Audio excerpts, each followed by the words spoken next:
Oh man, I've been playing this game for how many years now? 10? Jeez, I gotta cover this one, right?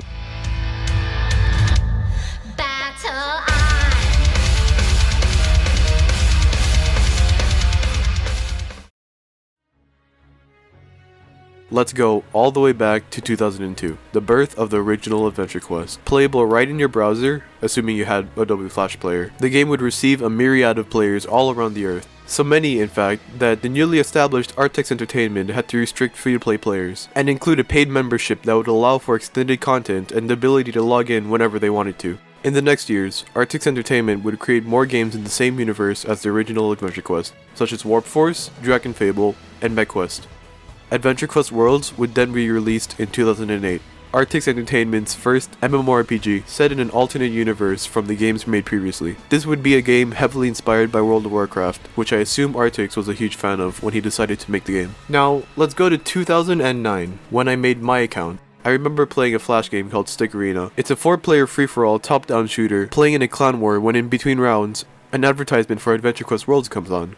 I brushed it off because little 9-year-old Eden knew that a lot of ads were viruses, and I wasn't about to riddle my laptop with viruses again. After winning my clan war, I see the advertisement again, and decide, why not?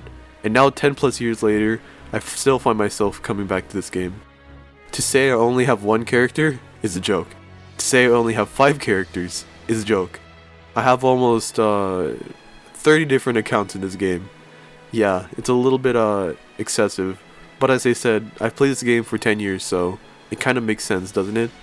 Just forget about the fact that my brother's played the game for almost as long as I have, and he only has 2 characters. The game doesn't have multiple playable races, but it does have a hell of a lot of classes. There are 4 main classes that you can choose in the beginning of the game, and then after you start the game, you'll run into more classes, ranging from very easy to very hard to obtain. It's worth noting that the effectiveness of each class isn't exactly proportional to the amount of time it takes to obtain it. Some very easy to obtain classes can be very strong, and some harder to obtain classes sometimes aren't worth it. I enjoy collecting classes. I have a lot of classes in my inventory and in my bank, but the class I use the most is the Card Clasher class. The reason I like it the most is because it's so easy to just press 2 buttons and destroy a boss in a relatively short amount of time. I actually paid attention to the story of this one. At least, the main story. It starts off with King Altion and Sepulcher battling it out, when out of nowhere, Draketh with his chaos power comes in and breaks up the fight by killing Sepulcher and corrupting King Altion. This is when you, the hero, is tasked with helping both the good, ruled by King Altion, and the evil, now ruled by Gravelyn, to take down Draketh's 13 Lords of Chaos. The main story is already done, but every week there are new areas and quest lines to continue down through. The story of those I don't really pay much attention to, but I appreciate the work put into the game after like 12 years.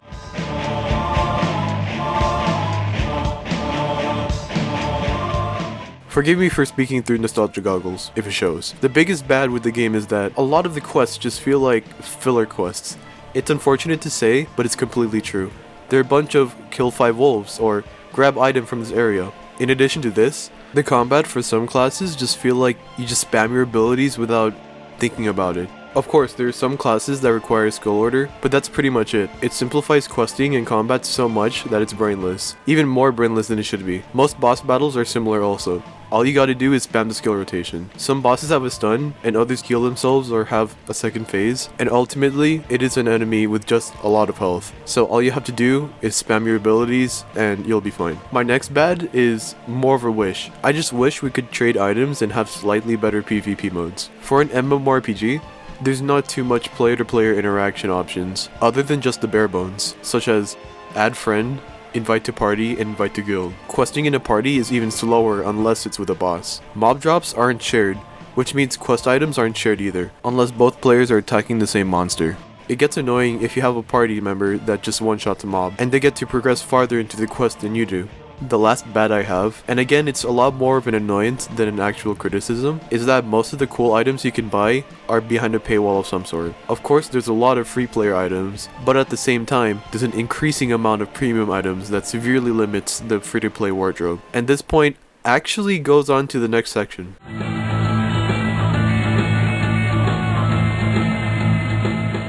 The only thing you truly need to pay for are cosmetics. This game is purely pay to look good. The most powerful classes in the game, sure you can buy them, but if you want the challenge, it's totally possible to just grind for them as a free-to-play character. Pause, wait. While editing this, I realized the statement is not entirely accurate. There are some paid classes that are very strong, but the most powerful classes can still be attained through difficult means. Alright, back to the video.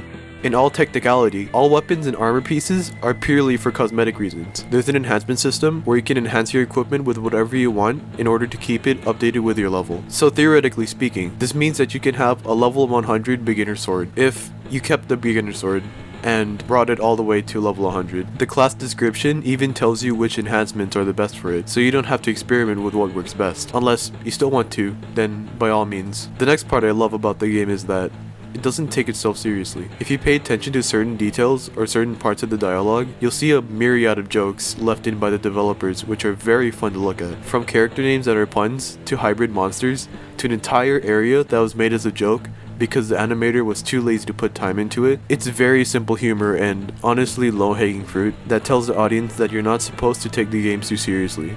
Or that it's made for kids, which it is, but that's besides the point. The last thing I want to mention is something I originally had in the bad category, but after thinking about it more, I kind of like the idea, but it's mostly because of how I play the game. It might sound like a bad to you guys, but I put it in the good because why not? It's my video. I said earlier in the introduction that some classes are better than others, and it's no doubt that developers do this on purpose. The game has so many areas and so many bosses that you'll find yourself as the only person in an entire questline a lot. This also means that you'll need to find a class capable of taking down bosses on your own. This requires a lot of side questing and researching what are the better classes to obtain, or have like 20 accounts to help you or something, but who does that? I personally see this as a good because I really do like the grind to obtain some classes, but there are some classes I don't want to obtain simply because they take too long or they're too difficult to obtain, but they're very worth the time. Yes, I'm talking about Void High Lord. That class is insane. I'm not going to explain it in this video because I honestly don't know all about it. I just know that the grind to get it is really, really hard.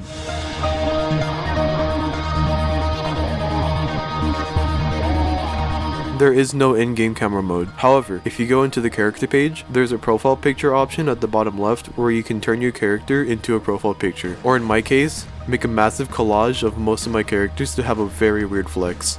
Alright, that's pretty much the end of the video. Adventure Quest Worlds will always be held close to my heart because it's a reason I fell in love with MMORPGs in the first place. I remember playing it on the school computers in middle school before they started blocking flash game websites. Anyways, that's it for the video.